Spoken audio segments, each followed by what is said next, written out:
it really underscores what the opportunity is for innovation across the industry, that it's not just about developing some new user interface or tool or technology. It can be about transforming the very core of your business. And that's the thing that I think has been really powerful, almost as a signaling effect to the rest of the organization. Because if we're willing to disrupt and experiment and innovate with the very core of who we are, that thing that provides unique value, imagine what that says about our willingness to experiment and innovate with things that are like much less critical to who we are. At the end of the day, that kind of like creative destruction from within is really the only sustainable antidote to the external disruption that everybody's always focused on. That's John Grogan, and this is the future of insurance. This episode is brought to you by Medallia, the market leader in customer and employee experience. Their award-winning SaaS platform, Medallia Experience Cloud, makes all your other applications customer and employee aware. Medallia uses proprietary AI and machine learning to reveal predictive insights that drive powerful business actions and outcomes. Leading insurers like Prudential and Zurich use Medallia to reduce churn, turn detractors into promoters, create in-the-moment cross-sell and upsell opportunities, and drive revenue-impacting business decisions. Learn more at Medallia.com. John Grogan, thank you for joining me for an episode of the show. I have to say, you were the first, you may not know this, you're the first one who agreed to do it, and I didn't even have a show yet. So either I tricked you or you're just bold and a good person, but thank you. No, I enjoyed meeting you last fall and happy to participate.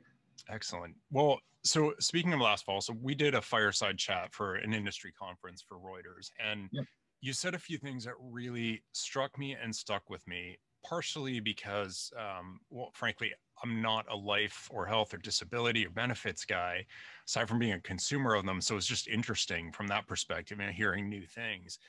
But the openness of the perspective from a company that's, I'm not going to get the exact number, but 208, 260, 200 plus years old, right? Northwestern Mutual is... We're 160 plus years old. 160. Okay, I'm rounding up. Yes. Well, it's giving you credit. Yes. But a major player in your space who has been around for a long time, who had this very open, forward-looking, flexible mindset. And that really struck me. And so I was excited to get some time with you. Cool.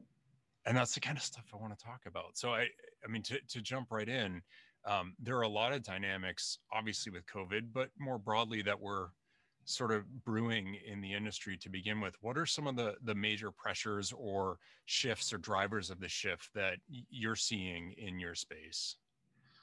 Yeah, well, I agree with the premise of that question, which is technology and innovation are impacting all aspects of the industry as a whole, and certainly of Northwestern. And COVID, in many respects, as you just alluded to, has really accelerated that trend further still.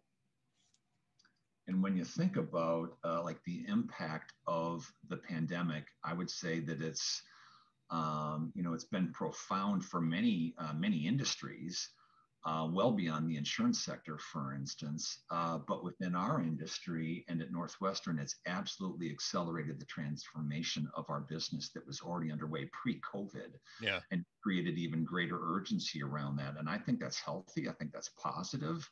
But you can see that change playing out in many facets of the business.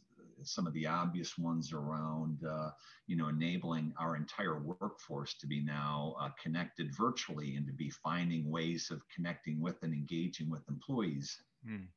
You can see that with new tools and capabilities to enable remote interaction between advisors and clients, completely digitally enabling the sales process. Developing new experiences for interacting with clients.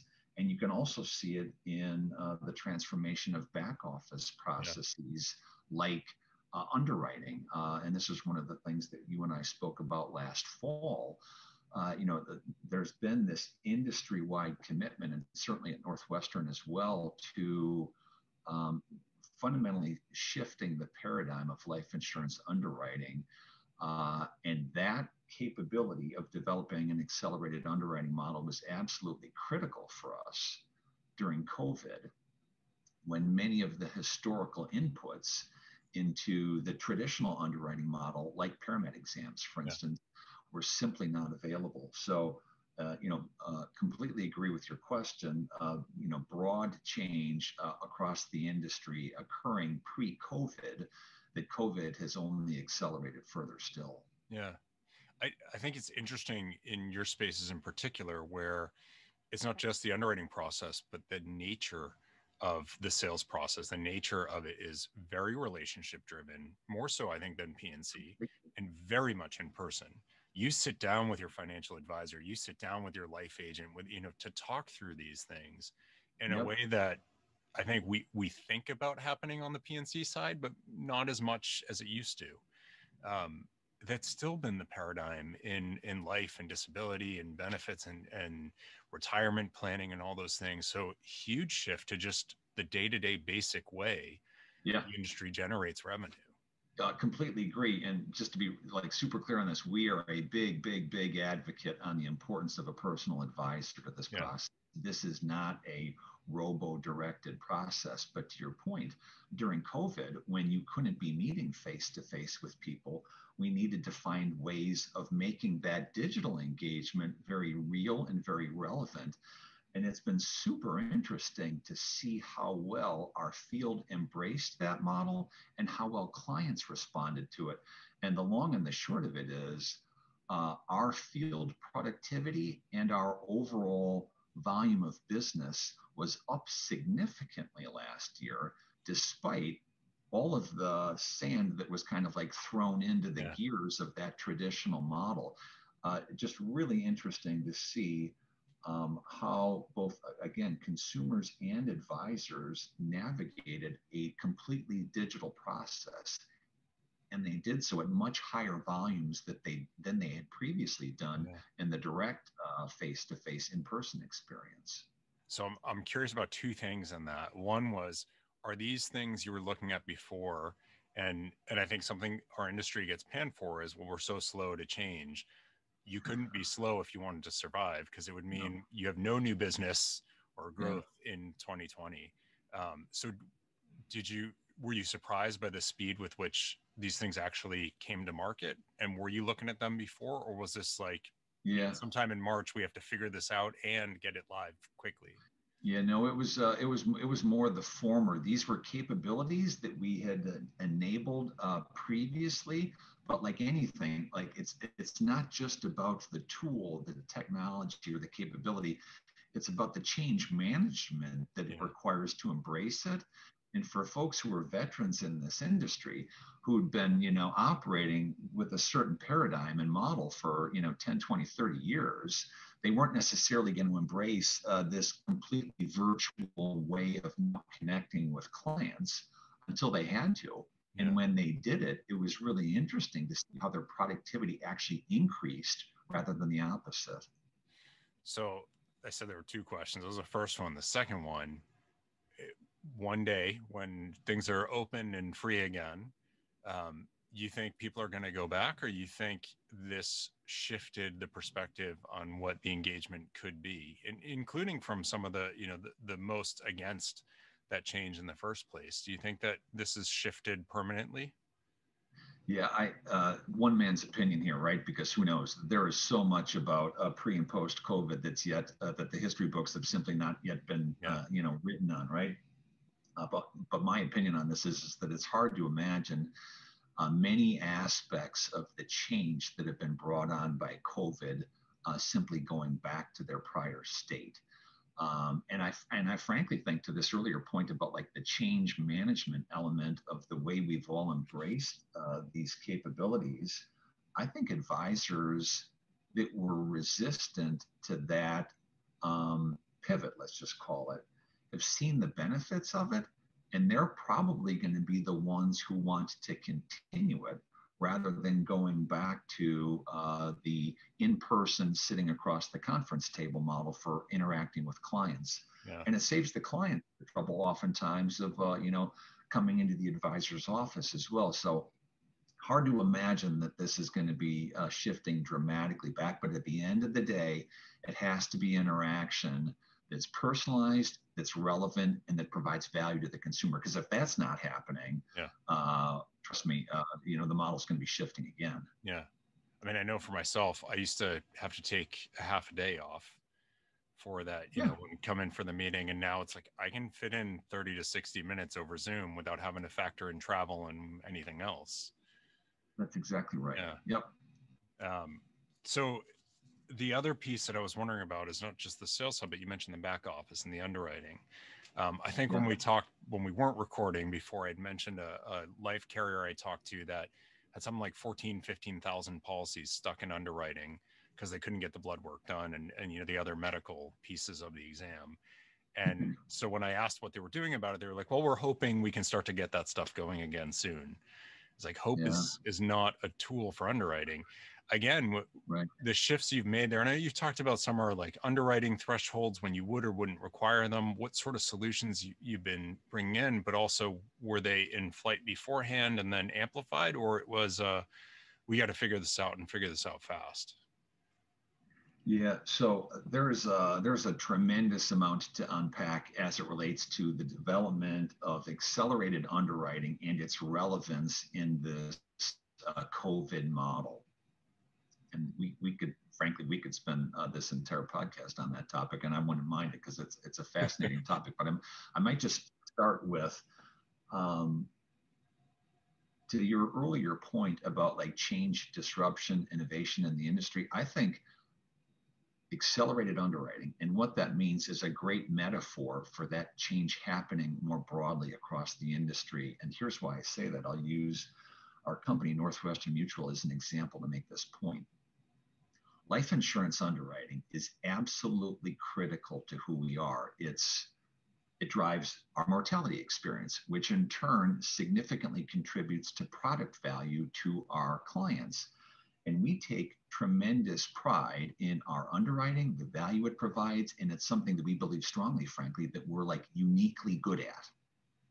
And at the very same time, we recognize that our clients' experience with life insurance underwriting is not aligned to their expectations because it's defined by paper records, by medical exams, by bodily fluids, by multi-week cycle times. And none of that is consistent with what folks are looking for when they want to go through this process. So over the last several years, we've really invested in changing that paradigm to a process that's digitally enabled, that's data driven, and that offers real-time decisioning instead. And the reason that I'm underscoring this is that to me, it really underscores what the opportunity is for innovation across the industry, that it's not just about developing some new user interface or tool or technology, to be, rolled out to clients. It can be about transforming the very core of your business. Yeah. And that's the thing that I think has been really powerful, almost as a signaling effect to the rest of the organization. Because if we're willing to disrupt and experiment and innovate with the very core of who we are, that thing that provides unique value, imagine what that says about our willingness to experiment and innovate with things that are like much less critical to who we are. And so hard to overstate the significance of what this means. But to the second point, about your question about, how are we relying on this during COVID? Again, heavy reliance on more of a digital data-driven model because of some of the traditional inputs simply not being available. And one of the things that caused was needing to really rethink not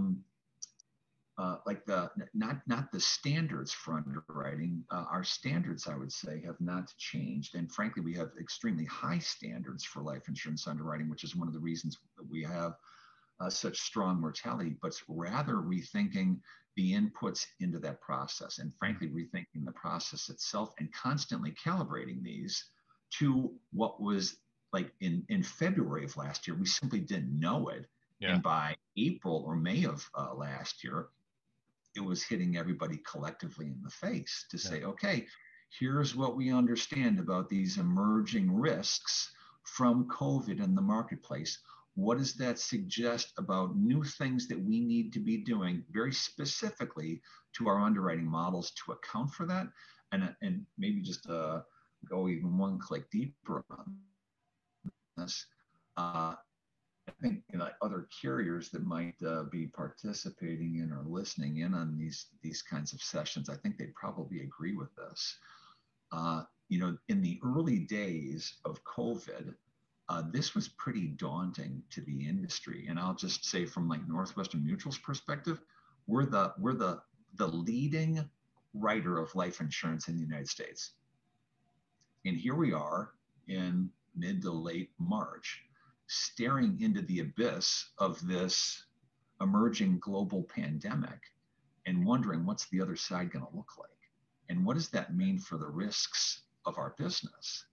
And it's been fascinating to see the way the business model and frankly, our financial strength have been almost like geared to that moment. And, you look at how we've come through it collectively, and just like one data point I'll share, we announced in November of last year, November of 2020, we announced that we're paying a $6 billion dividend to policy owners. Wow. That says a lot about the health and the strength of the way we've navigated the environment, despite the challenges thrown at us. And I would say the industry as a whole has done a remarkable job with something that at this time last year was on nobody's radar, or very few people's radar.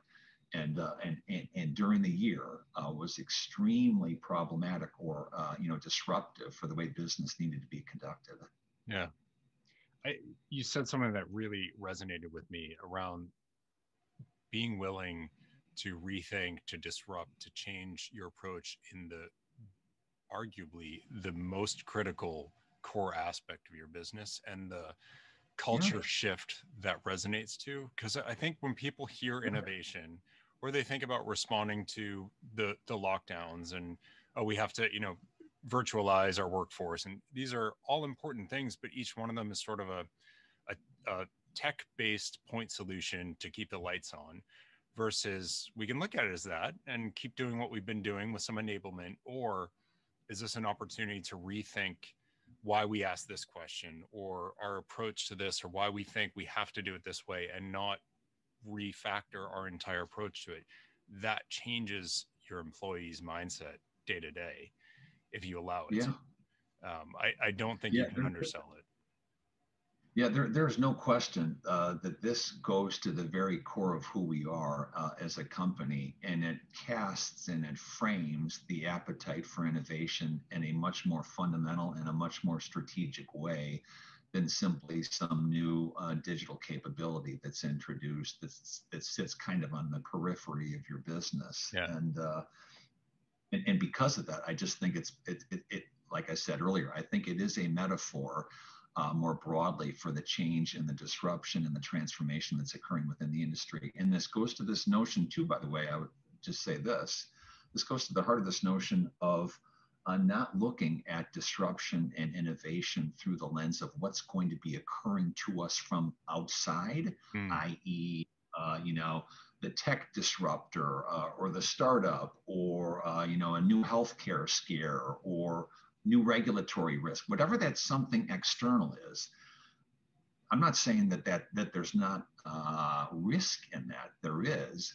But if we're worried about or thinking about or focused on disruption because of that, then we're missing the much broader opportunity, which is disrupting ourselves from within and disrupting business as usual. Because at the end of the day, that kind of like creative destruction from within is really the only sustainable antidote to the external disruption that everybody's always focused on. Yeah. There are so many business cases written about that company that saw it as an external threat. And so the response generally is to defend or to block rather than to reimagine. And most of those companies either don't exist today, or they're just units of another. I like the Motorola and Nokia example, because Nokia did it to Motorola, and then Nokia had the same exact thing happen to them later. And now they're just a brand that's owned by some other companies, and they're sort of irrelevant. But there are plenty of business school case studies written on this topic. There is no question about it. And again, that's why I just feel so strongly that this is on us as an industry. This is on us as the carriers to find the appetite and the commitment to disruption from within, rather than waiting it to be done to us by something that's going on in the external environment. Yeah. See, and that's the kind of notion I think that gets employees really impassioned about the purpose of their work versus scared of what's on the outside, or, oh, we're going to have to change and I don't like that. It's like, there's a reason why we're here. There's a reason why we're moving. Like it's a war cry, but in a positive way. Yeah, completely agree. Yeah.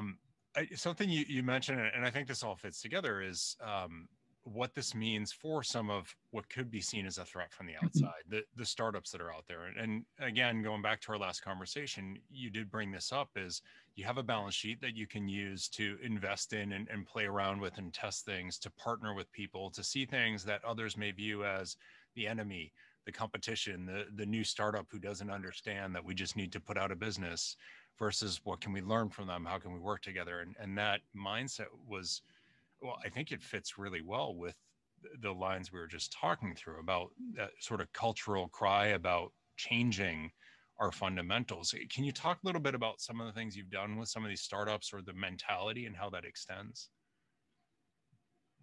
Yeah, to your point, the narrative that we've all been hearing from some time is that the fintechs and the insurtechs would disintermediate the incumbents, who are viewed as either slow to react or maybe easy to defeat through technology. And there's no question that startups have been pushing change within the industry, and I would say, as they should. And I would say that that's been healthy, that's been good. But that doesn't necessarily mean that the incumbents are somehow challenged to keep up. Yeah. And when you look at the evolution of many of these startups, they have their own challenges, whether it's challenges with distribution, whether it's challenges with client acquisition costs, or with their capital for absorbing risk. Yeah. And they've looked, interestingly enough, to many of the the legacy carriers as partners to help them with that. Yeah. And the legacy carriers, in turn, who often viewed the startups kind of warily at first, have been increasingly, I think, looking to the startups to help transform their own digital disruption. And that speaks to this concept of, both using the other, or leveraging the other, I guess would be a better way to say it, to gain competitive advantage. Yeah. And that's as it should. That's as it should be. And it speaks to this notion of innovation being more of a team sport. And, through our venture investing work, I think the real beauty of that isn't the investment returns, which have been wonderful, not going to shy away from that.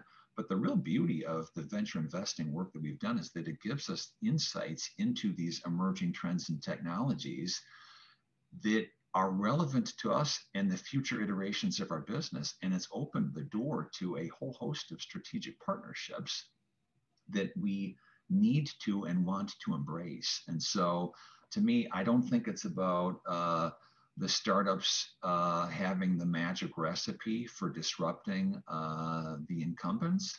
And it's not about the incumbents stiff-arming the startups. It's about leveraging the other for competitive relevance. Yeah, I mean, it goes right back to the point before. Is it's about understanding the opportunity and how to unlock it, instead of holding off against it, or using one side using the other side.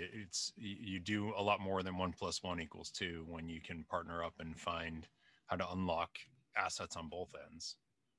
Yeah, I completely agree with that. And that also speaks to this point about, like, when we invest in one of the venture portfolio companies that we invest in, we want them to succeed.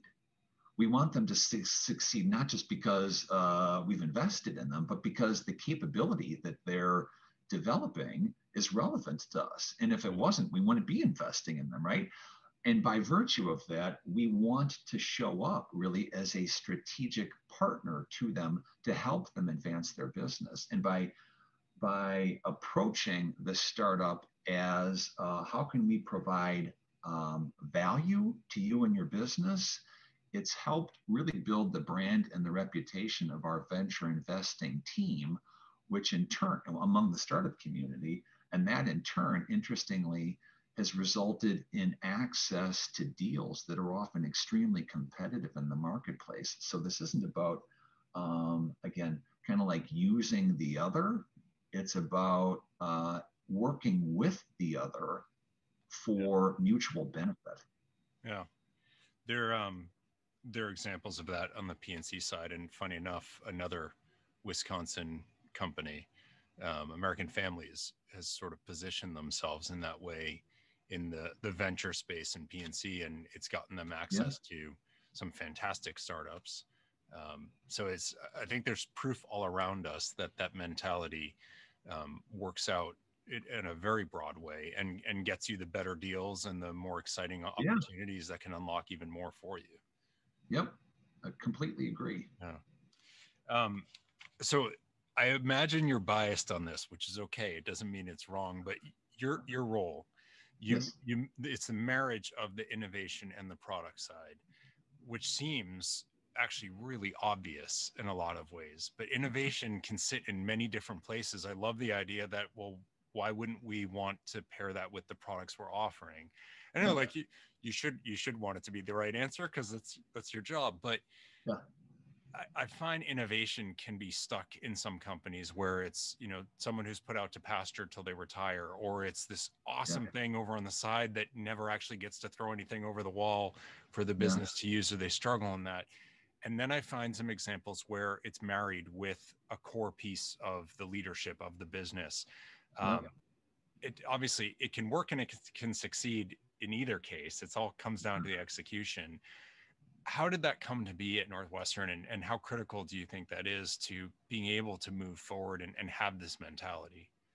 Yeah, well, just to be clear on this, we have a strong interest in innovation, both in the core business through things like we were just talking about regarding accelerated underwriting, for instance, and all of the capabilities that you need to develop in order to make that really provide value.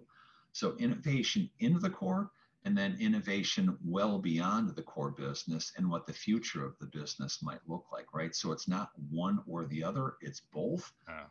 And to your point, there are many ways to organize around innovation. And my perspective on this is that it was too often in the past focused on things that are really not relevant to the way the business performs and operates. And so I was just really encouraged by our approach to this, which is about looking at it in a way that's relevant both to the core business today and future capabilities that we, are well beyond what we're doing today. That's really well said. On the future, as we come to the last few minutes, I'm curious what you see, and no one will hold you to this, so you can prognosticate, and it can all be wrong. But what do you see as maybe some of the shifts, the changes, the pressures, or the opportunities that are brewing, that whether it's 18 months or 3 years or 20 years from now, that you think will be really prescient and front and center for all of us that we need to be mindful of as we start to embark on our next set of innovation and investment?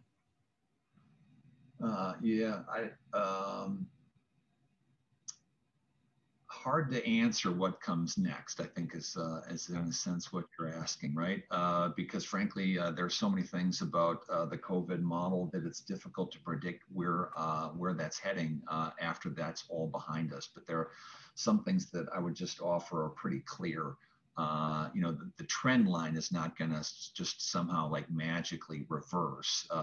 Pace of change is only going to be increasing. We spoke earlier about the fact that many of the changes brought on by COVID are likely here to stay. Consumer expectations are constantly and continually going to ratchet up. That trend line is absolutely not changing. And firms are going to be competing even more aggressively in the marketplace on the basis of experience, client experience, rather than purely on product value. And I will tell you, like at Northwestern Mutual as an example, we recognize that we're not competing in the marketplace solely on the basis of our products, but also on the basis of the experience that our clients have with us. And that's a fairly noteworthy statement from a company that competes in the marketplace and has for 160 plus years on best in class products. Yeah. We know that products are extremely important, and the value that those products provide is extremely important, but it's also not, I would say it's absolutely necessary, absolutely critical, but it's absolutely not sufficient to winning the consumer of the future. So much of the future is also about building those complementary experiences that clients come to expect from working with a carrier like Northwestern or many of the other incumbents in this industry. I am feverishly trying to write this stuff down because these are brilliant points, but I think that's such a brilliant, keep saying the word, but it is a brilliant way to frame it up. Is product is critical. You have to get the product right, but it's not enough. Yeah. It's not sufficient to win the customer of the future. And I think that's a fair point to make as that future statement, because I've talked to carriers who are seeing right now as a blip in CX being critical because there's no other way to work. And they talk about going back to, or, once we can get the paperwork going again, it's like you're missing the point. Right. People aren't waiting to go back to not having Netflix and paying electronically and like all the things that they're doing every day now. So why should you expect your customer experience to revert back? If anything, it needs to push ahead faster. So I think you're absolutely right. It's not sufficient going forward just to have a great product. Yeah, and this is also why, just quite honestly, from Northwestern's perspective, it's absolutely critical the role that the human advisor plays, because it's not a digital only model. We spoke about this kind of at the outset. It's about the integration of the two and the unique role that human advisor plays in helping people confront some of their, like greatest risks or worries or concerns that they have about their life, about their legacy, about their family, helping somebody navigate that in a way that's very personalized to them and doing it through the lens of a trusted advisor. And that's where, having a highly professional, well-trained field force that represents you with your clients is an absolutely critical component to when we talk about the client experience. I think many firms, many individuals think about it as a digital solution, a digital engagement model. I'm not minimizing the impact of that. It's critically important, but ultimately it's a digital engagement model that supplements the role of that advisor that's really critical to this as well. If anything, you could see it as a way to amplify it. So if we use the digital to take out the procedural bits of it, which is the part nobody likes, that you have to get through. So what are ways to just have it be about the empathy, the guidance, the experience, the person to turn to without, it's like I go back to, I'm a car guy. So you think about buying a car, and no matter how much you love the car, when you have to sit down with a finance and after sale guy for however long it takes to go through the paperwork and have them try to upsell you and all that, it's a multi-hour process. The car industry has tried to find ways to simplify that in COVID and otherwise. You never want to go back to that, but you also don't want to give up loving the car and being so excited to get it and all those things. Why would you see this any differently? We don't want to digitize everything. You still want that car, right? But let's remove all the bits that take away from the joy or the feeling of, well, thank goodness I did that because now I feel safe and my family is protected and I feel like I'm in a better place because this person helped me get there. Yeah, and it's interesting that you use that example because like you look at the volume of cars that are sold now, not necessarily online, but remotely. Yes. Because people, to your point, they're no longer wanting to walk into the showroom to have to talk not just with the salesman, not just with the salesman's manager, but then with the finance guy in the back office and have to, negotiate with each and every one of them. So much of that business is now done remotely over the phone in order to kind of like circumvent it. And it's still done human to human, but it's just done human to human virtually because of the pain, the friction, the frustration with that process.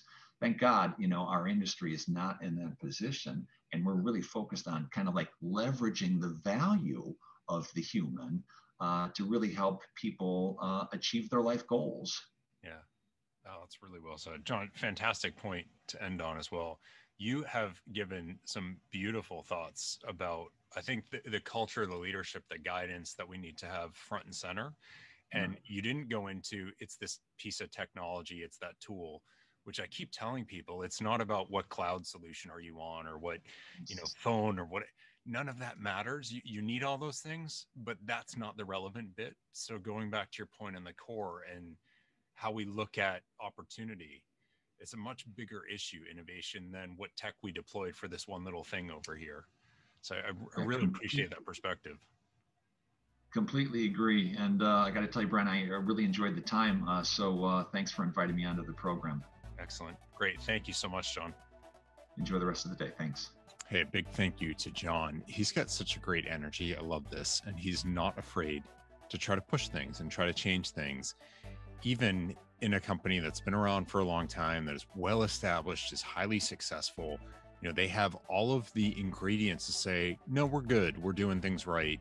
Our results are what we want them to be. They even had a great year last year. All of the things that would lead many companies to say, let's sit back, or, we think this other stuff is hype. And that's not how he wants to go about it. He and the team at Northwestern Mutual are willing to say, let's challenge ourselves. Let's look around and see what's possible. And I love that attitude. That willingness, that you can feel it, that excitement for it. So huge thank you to John and to Northwestern for letting him come on and share some thoughts. Really great conversation. With that, I also want to thank Medallia for making this interview possible and this episode possible. And a shout out to all of you for listening, and I hope subscribing and sharing the show with others. And as a reminder, if you haven't picked up the books, The Future of Insurance from Disruption to Evolution, Volume 1 and Volume 2, you can grab them at Amazon in your favorite format or from future-of-insurance.com. All right, with that, I will let everyone go. I'm excited to come back to you next week with another great conversation with another great leader in the industry. And I hope that you all keep pushing the industry forward. Thanks so much.